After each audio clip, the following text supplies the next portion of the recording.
इसलिए 60 जिसका भी है, 60 बोल रहे हैं कि कट ऑफ 60 जाएगा। हाँ 60 पर श्योर लड़कियों का, बेटियों का आपके 50 जनरल में बोल रहे हैं, जो लड़कियों का 50।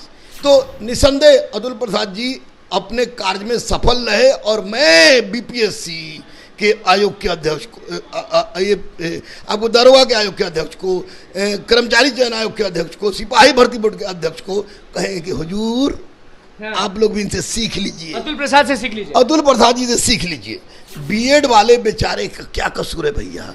अगर आप कहते कि बीएड वाले इज नॉट एलिजिबल, तो वैसी परिस्थिति में बीएड वाले फॉर्म भर देते, तब उनकी गलती थी जी। आपने फॉर्म भरवा दिया, तैयारी करवा दिया, सब कुछ करवा दिया, और तब बीएड वाले को अगर छांट देते हैं जी, तो वैसी परिस्थिति में उनके साथ नाइंसाफी है। नमस्कार, मैं हूं निकुल तिवारी और आप लाइव सीरीज देख रहे। देखिए, गुरु रहमान हमारे साथ मौजूद हैं। बात करेंगे बीपीएससी शिक्षक भर्ती परीक्षा के कट ऑफ के बारे में, बात करेंगे उसके रिजल्ट के बारे में, और बात करेंगे एसटीटी अपियरिंग वाला जो मामला है उसके बारे में बात करेंगे। दरोगा गुरु रहमान हमारे साथ मौजूद हैं।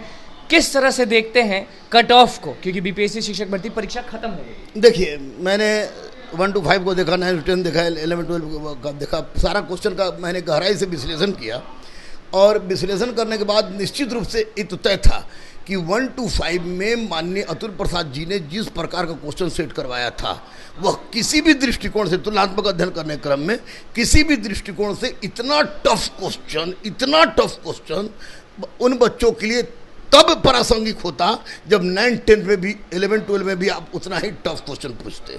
तो ये भीड़ छाटने के लिए उन्होंने जो रणनीति अपनाई, जो भी रणनीति अपनाई हो, अपनाया हो, लेकिन चूंकि लड़के ज़्यादा हैं इसलिए 60 जिसका भी है, 60 बोल रहे हैं कि कट ऑफ 60 जाएगा। हाँ 60 पर श्योर लड़कियों का, बेटियों का आपके 50 जनरल में बोल रहे हैं, जो लड़कियों का 50, लड़कियों का 50 पर रिजल्ट हो जाएगा। बहुत गया 50 से 55, मैं पहले बोल रहा था, लेकिन लड़कियों को बहुत कम नहीं बता दिए। नहीं भैया, कम कहाँ बताए हैं, ठीक है, 50% सीट उनका रिजर्व है। हाँ।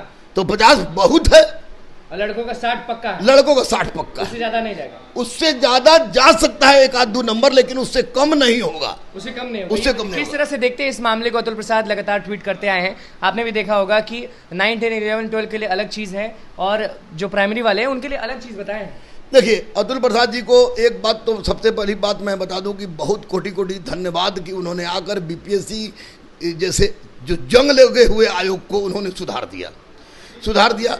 लेकिन थोड़ी सी यहाँ पर दिक्कत हुई कि जैसे 1 to 5 वाला में क्वेश्चन टफ किया था उन्होंने, उसी तरह क्वेश्चन अगर 9 to 10 में भी करते तो छट जाता लोग। लेकिन अतुल प्रसाद जी का कहना है, मैं भी कह रहा हूँ कि इसमें लड़के ज़्यादा हैं, उसमें लड़के कम हैं।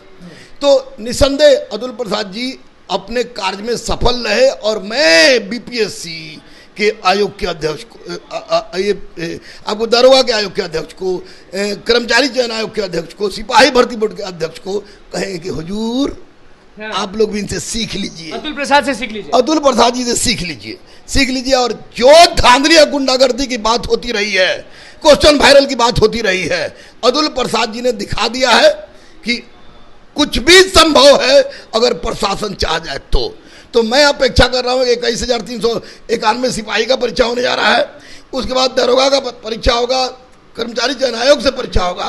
तो आप इसी तरह की व्यवस्था कीजिए, अगर नहीं आ रहा है व्यवस्था करना सीखने तो आप अतुल प्रसाद जी से मिलकर सीख लीजिए। जब भी परीक्षा आती है तो आप बहुत बेचैन हो जाते हैं, एकदम घबरा जाते हैं, इसलिए कि क्वेश्चन वायरल होता है। इस बार मैं घबरा गया था, लड़के तरह तरह की बात बोले, लेकिन मैं हर बात को उनको सिरोधार्य करता हूँ। लेकिन इतना जरूर है कि गुंडागर्दी और वायरल क्वेश्चन के बल पर अगर किसी की नियुक्ति होती है तो गरीब के पेट पर लात मारी जाती है, और इसके लिए सिस्टम दोषी होता है। रिजल्ट के लिए भी ट्वीट किया था उन्होंने कि फेज वाइज निकलेगा और प्राइमरी का जो है वो आखिरी में निकलेगा। हाँ, इसलिए कि प्राइमरी में लड़के ज्यादा हैं, हाँ, इसमें लड़के कम हैं, इसलिए ये सितंबर में रिजल्ट दे देंगे, उसके थोड़ा सा लास्ट में सितंबर, मतलब कोई दिक्कत नहीं होने वाला, कोई दिक्कत नहीं होने वाला है। हाँ, लेकिन एक बात जरूर है, बीएड वाले बेचारे का क्या कसूर है भैया?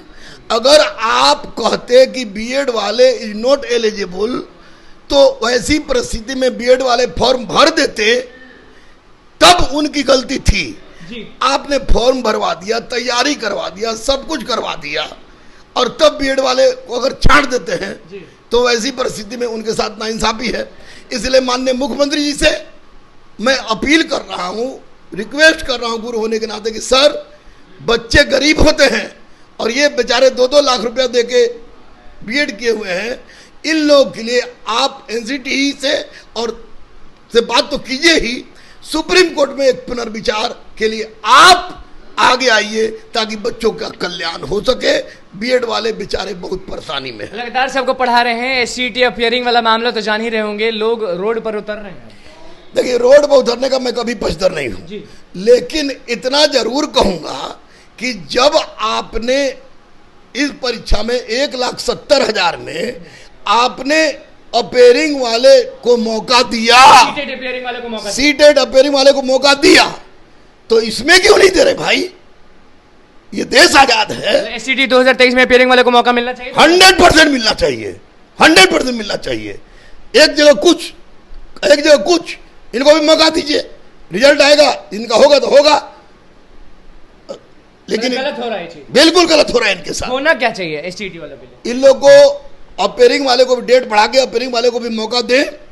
लड़कों से मैं तो यही कहूंगा, बाबू, रोड पर जाके अगर कोई तरह का गलत काम करते हैं आप, तो यह शिक्षक के गुण के अनुरूप नहीं है।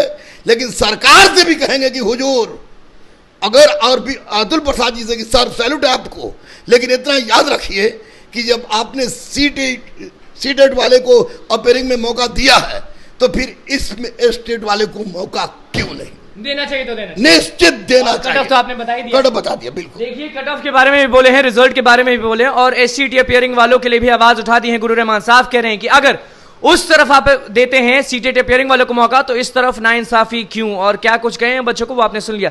कट ऑफ के बारे में बताएं, रिजल्ट के बारे में बोले, अतुल प्रसाद को भी बहुत कुछ बोले। तो बस इसी के साथ चैनल को सब्सक्राइब कर, धन्यवाद।